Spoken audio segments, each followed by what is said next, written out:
as part of starting any YouTube channel, there are certain things that I wanted to do. So part of what I wanted to do was show off things that I've made engineering wise. These might include things like my printer or something that I've been building recently. In order to do that, I kind of have to have some sort of way to get real life footage, right? But when we look at the price of things to get real life footage, these tripods and whatnot, they're all kind of expensive, but none of them are really all that cheap. And you know, as an engineer, I mean, I love having things that I built myself. So this price simply would not do. So let's see what I came up with. So basically what I wanted to do was I wanted to have a way to use some reusable materials. So on Amazon, there's these packs of like 10 48-inch pieces of aluminum extrusion, and they're really cheap. Like I think some of them go for like $70, and that's pretty cheap for 2020. So I basically wanted to have some sort of way to use the aluminum extrusion, these long rods, and combine them with a couple printed parts at like this location and this location, at this location and this location, in order to have it be able to move in a couple different directions, right? I wanted it to move up and down freely so that I can control that way. And I wanted this to be able to rotate, this arm.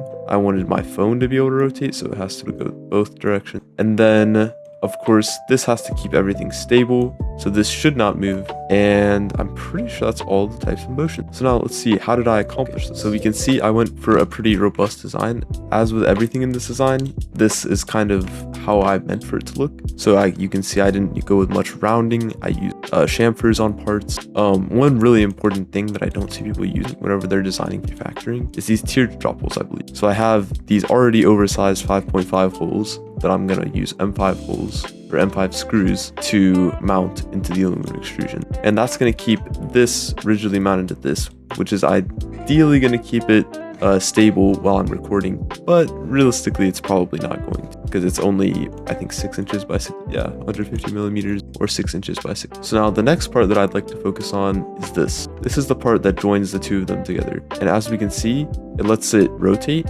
and two screws here and here allow it to be constrained while it rotates and let you lock it into a position once it's been rotated. Similarly, this part here lets you move it up and down by locking or unlocking screws on these sides. You can see I went for a hexagonal shape here so that it can print, or the printer can print, this flat surface, this mildly inclined surface, another mildly inclined surface, and then bridge this final surface. Another great way to make holes whenever you're designing for 3D factory. So then that brings you over to this part where the phone is mounted.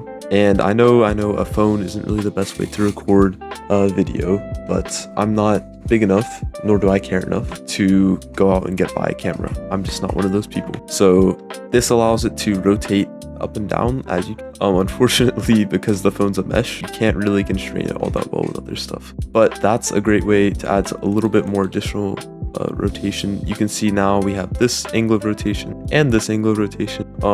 In order to allow for the phone to get in and out, we have these two fixtures which can be attached into heat set inserts that get put in here, and use M4 screws specifically just because I have more M4 heat set inserts laying around and I need to get rid of them somehow.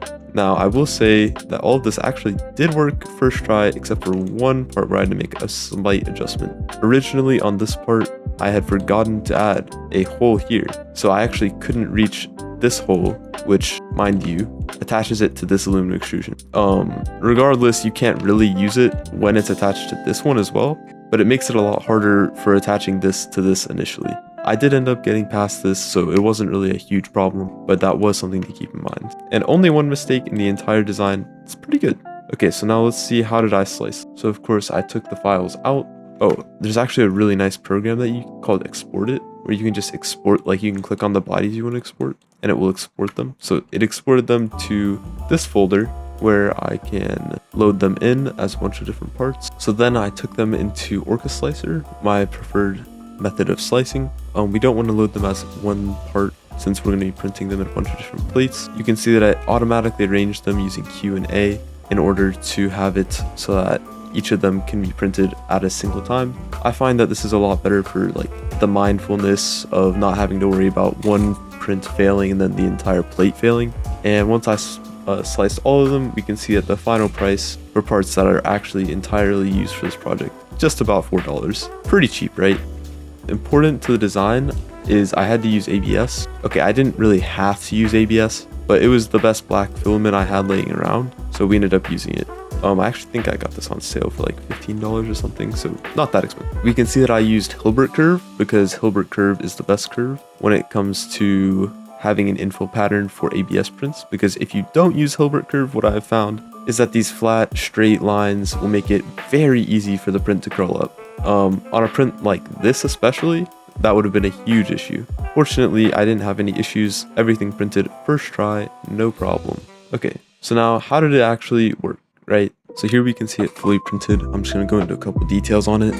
Here you can see the phone mount. It has 4 screws, which I all attached. It's a little bit wobbly in real life, so I might have to work on the stability of it in CAD. Here's the mount that I was talking about. As you can see, the hole wasn't in there when I first printed it. And then also leaning it back, you can see that I do have it rotated a little bit, and that all of that printed pretty well too. On the bottom, I had 3 screw holes, but I actually only decided to go up with having 2 screws on each side. This is what it looks like. It's pretty stable. Obviously, if you touch the base, this is what it looks like. So it'll be kind of jumpy. But as far as iPhone quality goes, it's pretty good.